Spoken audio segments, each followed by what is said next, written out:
iyadoo ay ka sii darayso xaaladda adag ee abaarta ka taagan guud ahaan geyga ay Soomaalidu ka degto gobolka Geeska Afrika ee galaafatay xoolaha tirada badan ee ku dhaqnaa dhulka Soomaalidu degto isla markaana ay dhawaan ku dhawaaqday dawladda Sacuudigu inay si ku meel gaar ah u hakinayso xoolihii Soomaalida ee loo dhoofin jiray dalkaasi taasoo uga sii dartay xaaladii adkayd ee dadka xoolo dhaqatada ee Soomaalida. haddaba si aan ugu kuurgalo iibka xoolaha waxaan saaka booqday saylada xoolaha magaalada Burco oo ah saylada ugu weyn Geeska Afrika waxaana meesha ka baxay xoolihii ka iman jiray bartamaha Soomaaliya gobolada bari ee Somaliland iyo dawladda deegaanka Soomaalida Itoobiya ee ka dhoofi jiray saylada xoolaha magaalada Burco. qaar ka mid ah dadka reer miyiga ee saylada u soo iibgeeya xoolaha aan badnayn ayaa ka dayriyay iibka xoolaha waxaanay sheegeen in la kala siisto neefka ariga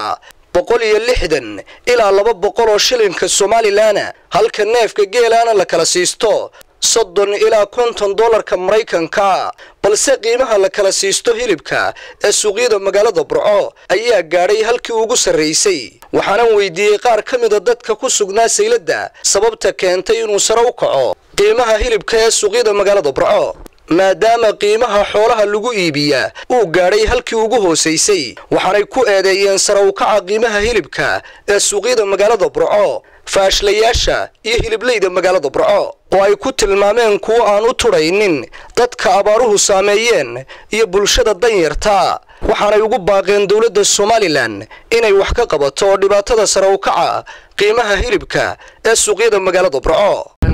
علي علمي قابل سعركي هوس بوصي دعي وارجي دولة waxaan ugu baaqayaa maadaama faashliyaarigi ku qaali gareeyeen ummadii inay ka soo gaaraan oo sicir go'an ariga u jaraan oo dadka abaaru saameeyeen ee arigoodii koto kun iyo boqol kun laga dhaqan jiray ee aan dib reeroodii waxba uga noqon karin ee baqtiye iyo magacay Axmed Cabdi Aadan waxaan ahay nin reer miya waxa soo iibgeeyay 3 geel baa soo iibgeeyay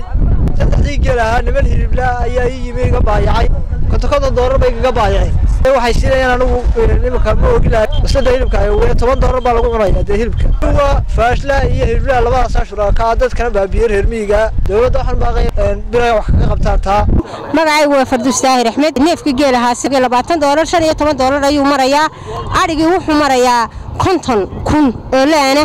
dadka aad iyo aad ay abaaruhu u hayaan ilaahay ayaynu baryaynaa inuu ilaahay waxna siiyo gacanta bini'aadamka lagu dhirgo laakiin gacanta ilaahay ayaa lagu dhirgaa ama kala lama arag ilaahay baa dadka soo gaari kara wala UN wala UNDP